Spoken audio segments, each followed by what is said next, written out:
जय हिंद दोस्तों आज हम जानने वाले हैं सोनम वांगचुक के बारे में। दोस्तों सोनम वांगचुक एक ऐसे इंडियन फेमस इंजीनियर हैं और एक ऐसे क्लाइमेट एक्टिविस्ट हैं जिनके ऊपर मूवी बन रखी है। शायद आपने देखी होगी, वो मूवी बहुत ही फेमस है, थ्री इडियट्स, जिसमें आमिर खान ने रणछोड़ दास झांझड़ का रोल निभाया था। वो इनके ऊपर ही आधारित थी वो मूवी। तो रणछोड़ दास झांझड़ का जो किरदार था, इनके ऊपर बनाया गया था वो मूवी। तो दोस्तों इंडियन फेमस इंजीनियर और क्लाइमेट एक्टिविस्ट सोनम वांगचुक ये हाल फिलहाल में बहुत ही ज़्यादा मीडिया में कवरेज देखी गई है।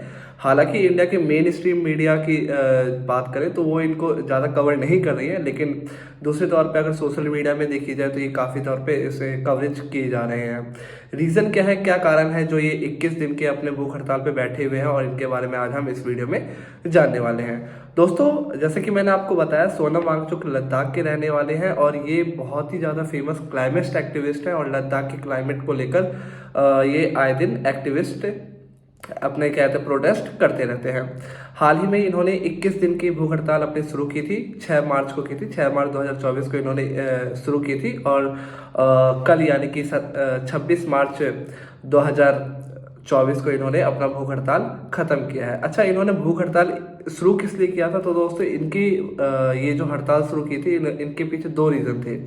पहला जो रीज़न था वो ये था कि इन्होंने मांग की थी गवर्नमेंट ऑफ इंडिया से कि 2019 के चुनाव में गवर्नमेंट ऑफ इंडिया यानी कि नरेंद्र मोदी सरकार ने पहले अपने घोषणा पत्र में कहा था कि अगर हम सरकार में आते हैं, दोबारा इलेक्शन में अगर हम जीतते हैं और सरकार में आते हैं, तो लद्दाख को पूरा 371 आर्टिकल के अंतर्गत एक पूरा स्टेट बनाएंगे और उसके साथ साथ 6 शेड्यूल भी इम्प्लीमेंट करेंगे। तो उन्हीं मांगों को लेकर ये दोबारा हंगर स्ट्राइक पे बैठ गए हैं, जिनमें इन्होंने मांग रखी है कि लद्दाख को एक पूरा स्टेटहुड दिया जाए, यानी कि लद्दाख को पूरा पूर्ण कहते हैं राज्य का दर्जा दिया जाए, जिसके बाद 6th शेड्यूल आर्टिकल जो कॉन्स्टिट्यूशन है हमारा, उसमें 6th शेड्यूल इम्प्लीमेंटेशन करने का इन्होंने मांग रखी है लद्दाख में। अच्छा, 6th शेड्यूल होता क्या है दोस्तों? 6th शेड्यूल होता है दोस्तों जो किसी भी राज्य को अपनी एक अलग विधानसभा रखने की कहते हैं पावर देता है, और साथ में अपने लैंड प्रोटेक्शन के लिए नियम बनाने का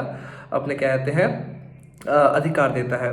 जिसके बाद राज्य को विशेष दर्जा मिल जाता है, जिसमें अगर मैं बात करूं तो अभी इंडिया में कई सारे ऐसे राज्य हैं जिनमें से 7 सिस्टर्स हैं, जम्मू कश्मीर का कुछ पार्ट है जिसमें 6 शेड्यूल का इम्प्लीमेंटेशन हो रखा है दोस्तों। अच्छा, अगर मैं बात करूं कि ये जो है सोनम वांगचुक इन्होंने अभी स्टार्ट क्यों किया है, ये कुछ लोगों का मानना है, कुछ अगर मैं कहूँ गोदी मीडिया या फिर कहते हैं मोदी भक्त जो अंधभक्त हैं, उनका बेसिकली मानना है कि अभी इन्होंने स्टार्ट क्यों किया। तो दोस्तों जो नरेंद्र मोदी सरकार थी, ये जब बीजेपी का एजेंडा था, जो इन्होंने घोषणा पत्र दिया था, उसमें ही इन्होंने इस चीज़ की घोषणा की थी कि अगर हम सरकार में आते हैं तो सरकार बनने के बाद इस चीज़ का इम्प्लीमेंटेशन करेंगे। लेकिन सरकार बनने के बाद भी लगभग कुछ महीने और इनका 5 साल पूरा हो जाएगा, लेकिन इन्होंने अभी तक इस चीज़ की इम्प्लीमेंटेशन नहीं की है। साथ ही में अगर मैं बात करूँ तो दोस्तों अगर लद्दाख को 6 शेड्यूल का दर्जा नहीं मिलता, ना ही एक अगर पूरे एक स्टेट का दर्जा नहीं मिलता है, तो दोस्तों वहाँ पे बुरी तरह से इंडस्ट्रियलाइजेशन होगी, और वहाँ पे वहाँ के जो ग्लेशियर्स हैं, आसपास की जो इकोलॉजी है, उसको इसके कारण बहुत ही ज़्यादा नुकसान पहुँचने वाला है। खैर, 21 दिन हो गए हैं जब हमारे इंडिया के इतने बड़े फेमस इंजीनियर और क्लाइमेट एक्टिविस्ट ने अपने कहते हैं हंगर स्ट्राइक को तोड़ा, उसके बाद भी गवर्नमेंट ऑफ इंडिया की तरफ से एक वर्ड नहीं बोला गया। खैर दोस्तों, ये कोई नई बात नहीं है, इसके पहले भी मणिपुर में भारी हिंसा देखने को मिली थी, जिसके बाद हमारी सरकार द्वारा वहाँ पे कोई एक्शन नहीं लिया गया था। इन द सेंस हमारी सरकार के जो मुखिया यानी प्रधानमंत्री हैं, वो खुलकर हमारे सामने इस चीज़ को लेकर नहीं बोला था उन्होंने। तो खैर, गवर्नमेंट ऑफ इंडिया या फिर नरेंद्र मोदी जी की तरफ से ये कोई नई बात नहीं है जब उनकी तरफ से मुंह बंद रखा गया है किसी भी मेन मुद्दे को लेकर। ठीक है, तो दोस्तों ये चीज़ें थी जो आज की वीडियो में हमें जानना बहुत ज़्यादा इंपॉर्टेंट था। खैर दोस्तों, आपको क्या लगता है कि सोनम वांगचुक जो हैं उनको आप सपोर्ट किस तरह से करते हैं, और क्या आपको लगता है वो ठीक है, ठीक तरह से अपने प्रोटेस्ट कर रहे हैं? हालांकि सोनम वांगचुक ने बताया है कि इसके बाद लेडीज़ और वहाँ के जो कहते हैं यंगस्टर्स हैं वो भी अपने 10-10 दिन के प्रोटेस्ट को कंटिन्यू रखेंगे। और जिसके बाद ये जो प्रोटेस्ट है ये सर्कल में चलता रहेगा, आगे बढ़ता रहेगा।